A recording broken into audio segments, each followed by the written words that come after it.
বহিরাগত এবং বিশ্ববিদ্যালয়ের বিভিন্ন পর্যায়ের নেতাকর্মীরা তারা থানায় যায়, থানায় গিয়ে মত তৈরি করে এবং নৃশংস কায়দায় ওইখানে আমাদের যারা সহযোদ্ধা ছিল তাদের উপর হামলা করে।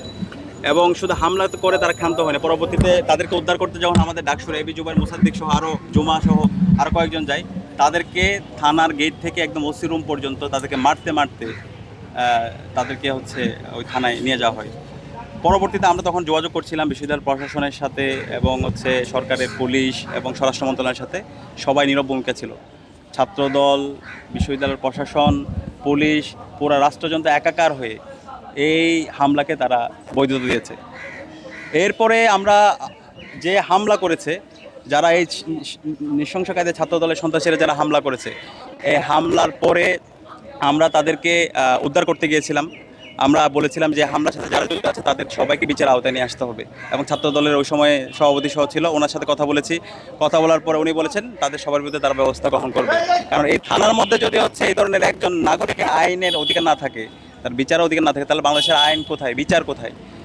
এরপরে আমরা দেখতে পেয়েছি যেই ছেলে তার জীবনের নিরাপত্তার জন্য থানায় জিডি করতে গেছে, তার জিডি তো নেওয়া হয় না, তাকে থানার মধ্যে রেখে দেওয়া হয়েছে। সেই দুপুর থেকে একদম 4:30 পর্যন্ত, ভোর 4:30 পর্যন্ত তাকে থানায় রাখা হয়েছে। তা আমরা প্রথমে শাহবাগ থানায় ছিল, ওইখান থেকে তাকে ধানমন্ডি থানায় নিয়ে যাওয়া হলো।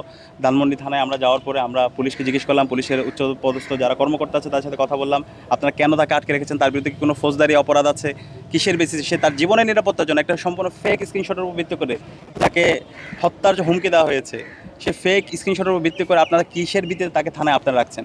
তখন তারা আমাদেরকে বললো এটা উপরের নির্দেশ। উপরের নির্দেশে তো আমরা সে ফেসিবাদে আমরা দেখতে পেয়েছি, সে হাসিনার নির্দেশে, আওয়ামী লীগের বিভিন্ন গুন্ডাদের নির্দেশে তখন এই শিক্ষার্থীদেরকে গুম করা হতো, খুন করা হতো, মামলা দেওয়া হতো। তো এখন জুলাইয়ের এত রক্তের পরে যদি উপরের নির্দেশে এইভাবে সব কিছু বৈধ হয়, তাহলে বাংলাদেশে আইন আছে বলে আমাদের কাছে আর কিছু মনে হয় না। তো এরপর আমরা কথা বললাম এবং পুলিশের সাথে কথা বললাম, এবং সর্বশেষ তারাও চেক করলো তার ডিভাইস, এর ন্যূনতম তার কোনো ধরনের সংশ্লিষ্টতা তারা পায় নাই।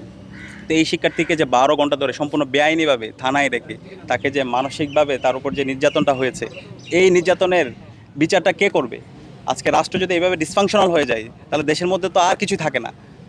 তো আমরা আশা রাখবো এই পুরো এই মবের সাথে, এই হামলার সাথে ছাত্রদলের যে সন্ত্রাসী জড়িত ছিল, এবং সবচেয়ে দুর্ভাগ্যজনক যেই সাংবাদিকরা থানায় গিয়েছে, সেই সাংবাদিকদের উপর ঢাকা বিশ্ববিদ্যালয় সাংবাদিক সমিতির সভাপতি সেক্রেটারি সহ অনেকের উপরে এই ছাত্রদলের সন্ত্রাসীরা তারা সহিংস কায়দায় তারা হামলা করেছে। তো আমরা এখন পর্যন্ত তাদের এই সন্ত্রাসীদের বিরুদ্ধে ব্যবস্থা গ্রহণ করতে দেখিনি। আমরা আইনের প্রতি রেসপেক্টফুল। আমরা গতকালকে যথেষ্ট সহনশীলতার পরিচয় দিয়েছি, আমরা এখনও সহনশীলতার পরিচয় দিচ্ছি। আমরা ক্যাম্পাসের মধ্যে শান্তি চাই। আমরা আশা রাখবো ছাত্রদল এই সমস্ত সন্ত্রাসীদের বিরুদ্ধে ছাত্রদল ব্যবস্থা গ্রহণ করবে। দেশের যে আইন আছে সেই আইন অনুযায়ী তাদের বিরুদ্ধে ব্যবস্থা গ্রহণ করা হবে। বিশ্ববিদ্যালয়ে যে সন্ত্রাসীরা এই শিক্ষার্থীদের উপর হামলা জড়িত ছিল, তাদের থেকে বিশ্ববিদ্যালয় প্রশাসন তারা ব্যবস্থা গ্রহণ করবে। আমরা ইতিমধ্যে আমাদের যারা হামলার সাথে জড়িত ছিল তাদের তথ্যগুলো আমরা বের করছি। তাদের বিরুদ্ধে দেশের যে আইন, সেই আইন অনুযায়ী আমরা ব্যবস্থা গ্রহণ করবো। আমাদের বিশ্ববিদ্যালয়ে আমরা অভিযোগপত্র দিব, আমরা আশা করব তাদের বিরুদ্ধে ব্যবস্থা গ্রহণ করবে। আর যদি ব্যবস্থা গ্রহণ না করে, আমরা ধরে নিব এই ছাত্রদল এবং বিএনপি এবং পুরো রাষ্ট্রযন্ত্র এই সন্ত্রাসকে তারা প্রশ্রয় দিচ্ছে। তাহলে এই সন্ত্রাসীদেরকে আমরা ছাত্র সমাজকে সাথে নিয়ে আমরা এই সন্ত্রাসীর বিরুদ্ধে আমরা জবাব দেব।